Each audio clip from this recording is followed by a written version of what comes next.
Hello, everyone. Dr. Vicky here, speaking to you from the Seeds of Transformation Healing Center. We're going to be looking at the numerology, Kabbalah, and a little bit of astrology for the month of June 2025. So we can get started with that. But before I do that, I just want to welcome all my new subscribers. Thank you for joining this wonderful community of like-minded souls.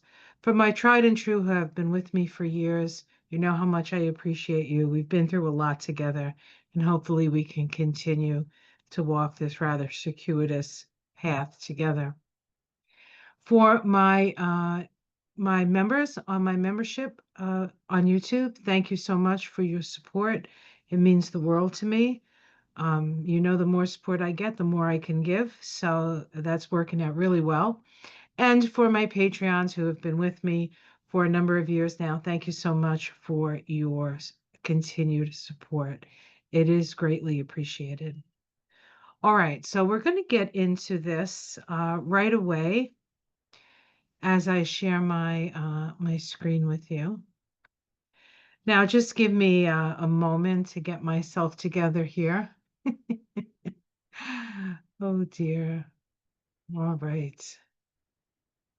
From the beginning, what I want to see forever. Okay.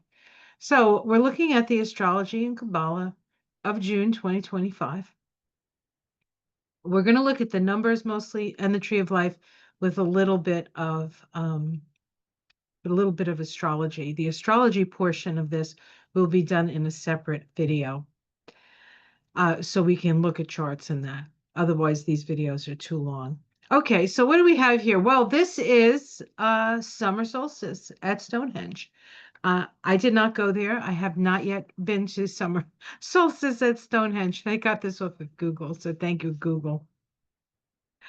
All right. So as we look at the tree of life for the month of June, we always start with the universal year vibration. Now, you may be getting tired of hearing about this universal year vibration, but considering it is the vibration for the year, it's worth discussing. So we're in a 9 universal year vibration. The 9 energy is the energy that completes and unfolds the ending of a cycle of 1 through 9. Incidentally, this cycle, this universal year vibration cycle, began in 2017 when we moved into a 10-1 vibration. We're at the end of that cycle, and next year, 2026, we will move back into a 10-1 vibration. But until then, we're still working with the 9. 9 is the vibration that understands universal law for all mankind, and it is an impersonal view of all life. Very important that we see it from that impersonal view. We don't take things personally. It's important that we don't take things personally in a 9 year. It is associated with the Hermit card in the tarot, and here on the right we have the Hermit card. This is from the Druid Craft Tarot, and the Hermit is the light in the darkness. We see he has his lantern. He lights the way for all seekers. He is the guide. He is the guide, but conveys the message that each one walks the path alone. So having an impersonal view on life, having understanding and compassion, which is also a vibration of the 9, is very helpful. We can have compassion for others, but we can also have compassion for self. The 9 as the end of a cycle really is a culmination time. It's a time when we look at everything we have learned over the last 9 years, and it is our job to separate out that which we want to bring into the next cycle and that which we need to let go of, that which no longer serves. It is associated with the sign of Virgo. And this month, the South Node continues to move through Virgo from the 24th to the 22nd degree. So about the nodes move about 2 degrees a month. And those are the degrees. So if you have anything at 22, 23, or 24 degrees of Virgo, the South Node will be going over that in your chart. For those of you born in the 60s, and I would say we're looking at 68, 67, maybe. Let me think here. 66, 60. 66, 67, 68, that area, you have Pluto at those degrees. So that is significant for those born in the 60s. This is called the 20th path on the tree of life, the intelligence of will, connecting the Sephiroth of mercy, which is this blue Sephiroth called Hesed, with the Sephiroth of beauty, which is Tiphareth. Tiphareth means beauty. This is the Sephiroth of the sun, and this is the Sephiroth of Jupiter. So this path, this 9 path, connects this pillar, which is the pillar of the past, and this pillar, which is the pillar of the present moment. The 9 gives us access to the Akashic records. The Akashic records sit here in Hesed. And so we have connection. We can bring forth the wisdom of our previous incarnations in order to deal with what we are facing this year. The knowledge that you create, the knowledge of the hermit is the knowledge that you create your world with your own hand. This is the Hebrew letter associated with this path. This is a yod. The yod is the constituent part of all Hebrew letters. It is a flame, as Hebrew is a flame language, and considered to come straight from spirit. All right, so we can see that. And we see that on this path, connecting the sun to Jupiter. We have the sun spending time in Gemini and then moving into Cancer on the summer solstice. And we have actually Jupiter moving from Gemini into Cancer on the 9th, actually on the 9th. So this is unusual to have both these signs the same, because it's rare that, we have the sun moving from sign to sign and then Jupiter also moving from those signs. So that is significant. That is very significant. Okay, let's continue. So now that we've looked at the universal year vibration, we want to look at the month vibration. Well, June is the 6th month, and we look at the 6th month, the 6th vibration. Excuse me. It says 6 is the vibration. 6 is the vibration and the energy of service and responsibility, the humanitarian and caretaker of the world. 6 is serious and responsible and is the provider for the race, that should say race, motivated by a sense of duty to their fellow man and finding joy in service. So one way that you can connect with your joy this month is to be of service to others. Now, there are a lot of people that need a lot of help, probably you too. And so, yes, we do walk this path alone. And yes, we are responsible for the creations that we create, as the 9 vibration and the Hermit card says. But we are not in this alone.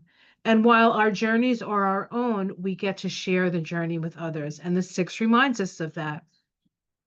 It is associated with the Lovers card in the tarot. And the Lovers represent the sword that slashes down through the cosmos, separating the whole of us into discrete forms. This is the path that the 6 sits on. And this is the Hebrew letter associated with this path. It's Zion, which is the sword. This is the path of Gemini. This is a Gemini path. And so Gemini is a sign that deals with duality. And so we will be very aware of the duality of the world that we live in. We will see the good right next to, we will see the light right next to the dark. And very often I see the Gemini energy, and here's the symbol for Gemini, or I put one here as well, almost as if it's a portal that we move through. When we get to the edges of our dual reality, we move into a new consciousness. The sword distributes gender and polarity through the universe, creating the tension of opposites. Okay, so always a little bit of a tense time. This month, the Sun, Mercury, and Jupiter are all moving through the sign of Gemini.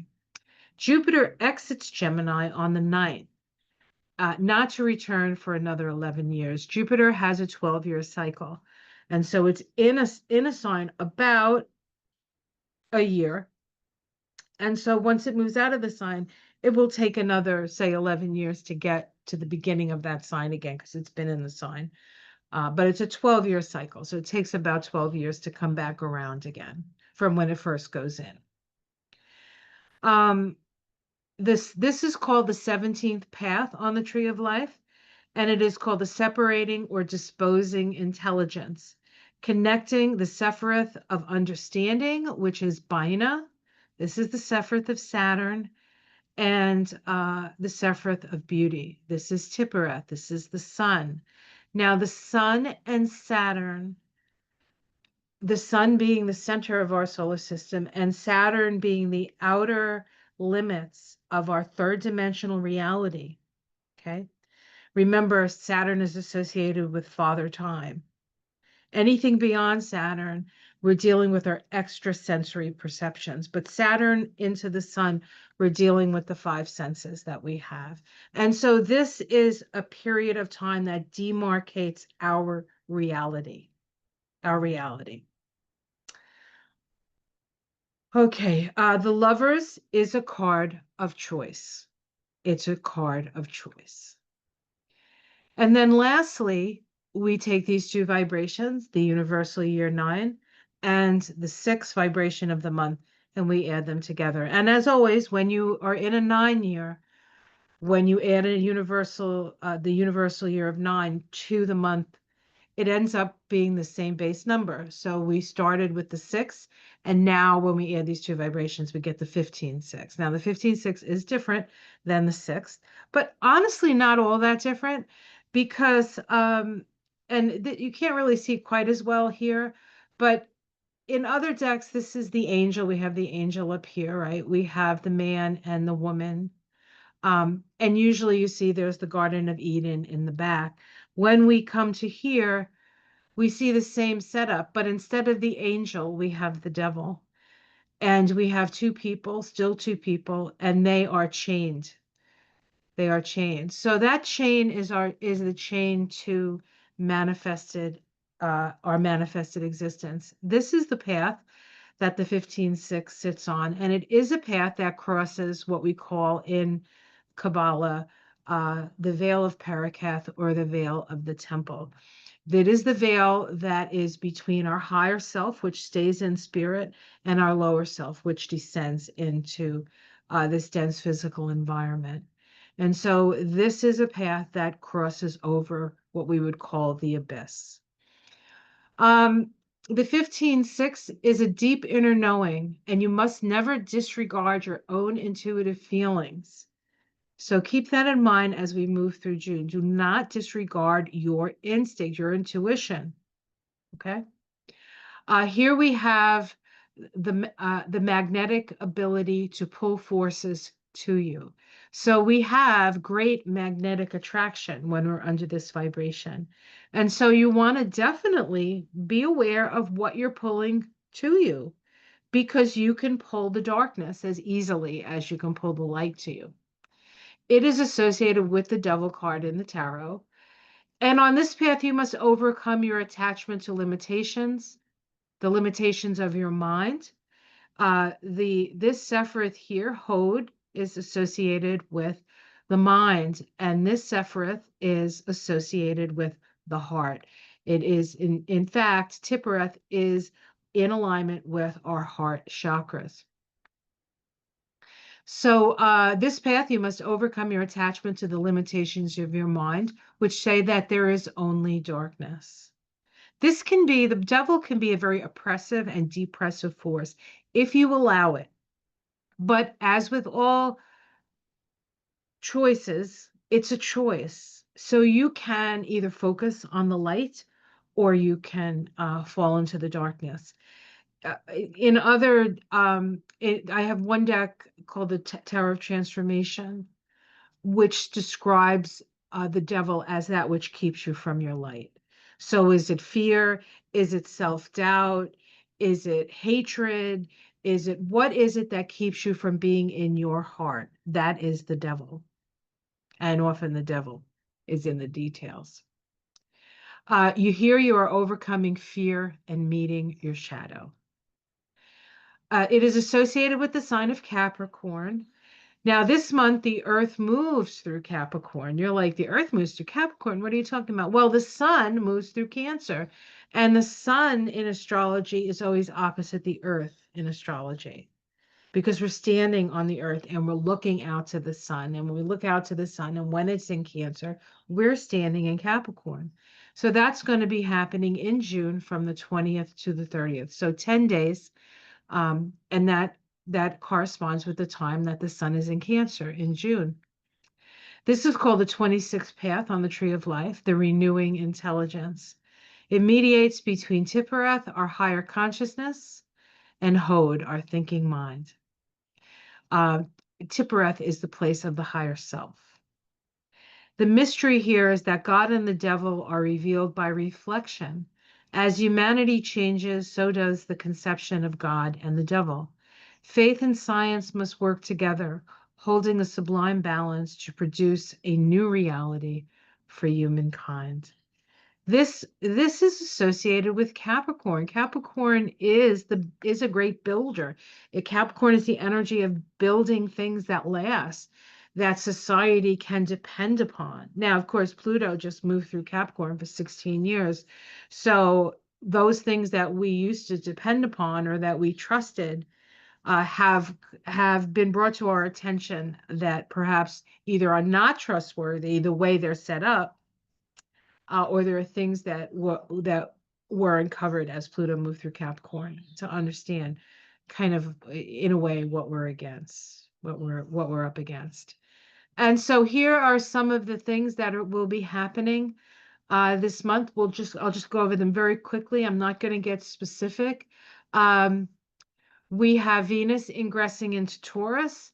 Venus, remember, had her retrograde period. She moved finally back into Aries. She spent all of last month in Aries, moving forward, conjoining Neptune, really getting her feet under her warrior nature. And now she moves on the 6th, 6/6. That's a portal day into Taurus, which is a sign that is a sign of her rulership. And so she's powerful in Taurus, but she's also not as warlike in Taurus. Now she is planting her feet and putting her back into it to help to create and foster a sense of self-worth, self-esteem, and dealing with our basic needs, our essential needs. Venus and Taurus is about our essential needs. And so we will come to understand what we can live with and what we can live without during this period. We also have Mercury on the 8th ingress into Cancer. So we move from that Gemini sort of duality, back and forth, this and that, black and white, into Cancer, which is much more emotional. Eventually, on the 26th, Mercury moves into Leo. So Mercury actually moves through 3 signs this month. Jupiter on the 9th, the day after Mercury ingresses into Cancer, Jupiter ingresses into Cancer. And this is actually very good, because Jupiter is considered exalted in the sign of Cancer. And, we're America. I live in America, and America is a Cancer country. So with Jupiter moving into Cancer, it brings some comfort and some ease, but it also expands things, because Jupiter is all about expansion. And so there will be an expansion around issues around family and security and the like. I was thinking the other day how they keep telling us, let's join together. We're in this together. And there's all these demonstrations that of people, gathering together. And I think it's less about fighting against something, which of course is why everybody's getting together. They don't like what's going on, and we have to have our voices heard. But I think the real magic of this is going to be the connections that we make when we realize for true that we're all in the same boat and we're all working together. Because if we work together, there is nothing that is going to stop us. No melon felon, no felon 47, no super rich Mars wants to go to Mars guy. No. Mm-mm. No. All right. On the 11th, we have a full moon in Sag. Full moons are points of awareness. The sun in Gemini, the moon in Sagittarius. What do we believe to be true? What is the truth of our situation? We also have on the 17th Mars ingressing into Virgo. Mars has been moving through Leo. And when Mars is in Leo, well, things happen, right? It's very passionate, it's very willful. Moving into Virgo, Mars, the planet of energy, is now saying, all right, let's put our nose to the grindstone. Let's roll up our sleeves and let's get the work done. The work that is necessary, the work of adjusting, the work of perfecting, the work of making things better. Virgo is a service-oriented energy, and that sort of goes in with this whole sort of sixth vibration of service. Jupiter and Neptune make a first quarter square on the 16th. This is important because the Jupiter-Neptune cycle is a longer synodic cycle. I believe it runs about 14 years, if I'm correct. And this is a first quarter crisis in action square. Neptune is in Aries at this point. Of course, Neptune just moved into Aries, first time in over 150 years or so, right? That it was actually in Aries. And the first time in 165 years, it was at the beginning of Aries. And now we have Jupiter coming and making that first quarter square from the sign of Cancer. Aries in Cancer is survival. First quarter square is crisis in action in order to build foundations so that we can build a better world. So while it's difficult and there's a lot of stress involved, it's more about building than it is about letting go. So in this way, the 9 year is not just about letting go, but also a vision for the future. So this will help us to put our backs into the vision that we have for our future. On the 20th, which is, of course, summer solstice, when the sun is at its northernmost point in the northern hemisphere, and it is the longest day and the shortest night here in the northern hemisphere. Down in the southern hemisphere, this is your winter, and it's the shortest day and the longest night. But we have the sun move into Cancer. And so here in the northern hemisphere, summer begins. We have some other things. The sun makes a conjunction to Jupiter. Remember, Jupiter just moved into Cancer. The sun moves faster because the sun spends a month in Cancer, whereas Jupiter spends a year. And we conjoin at 4 degrees of Cancer. On the 25th, we have a new moon at 5 degrees of Cancer. So we have Jupiter and the sun conjoin. And then the next day, we have a new moon, which brings a lot of energy and expansion to this new moon. The new moon at 5 degrees of Cancer. I did put the Sabian symbol here just for shits and giggles, really. An automobile wreckage wrecked by a train, respecting karma. I find this very interesting. This is actually sitting on the Jupiter of the United States, and I believe, is it the Mercury of Elon Musk or is it his Mars? I think it's his Mercury. Anyway, it says the collective will of a community has power to bring destruction to an individual out of alignment with their destiny. Now that can apply to Elon Musk. This also sits on Donald Trump's Mercury and squaring his Neptune. He has that Mercury-Neptune square. Andre calls it his Hollywood, the Hollywood reporter, the Hollywood thing where he Access Hollywood. He calls it the Access Hollywood aspect. So we can expect stuff to happen, right? Okay. On the 26th, we have Mercury ingressing into Leo. Now, Leo, Mercury, before that, Mercury's in Cancer. Mercury in Cancer is not the most verbose Mercury, because with Cancer, you're trying to figure out what you're feeling. Maybe you're talking to yourself, maybe you're talking to your family about stuff. But once it goes into Leo, the cat's out of the bag, so to speak, and we're going to start to really express ourselves. So that should be exciting. And let's see. And by the end of the month, let's see, we have Mercury making a trine to Saturn.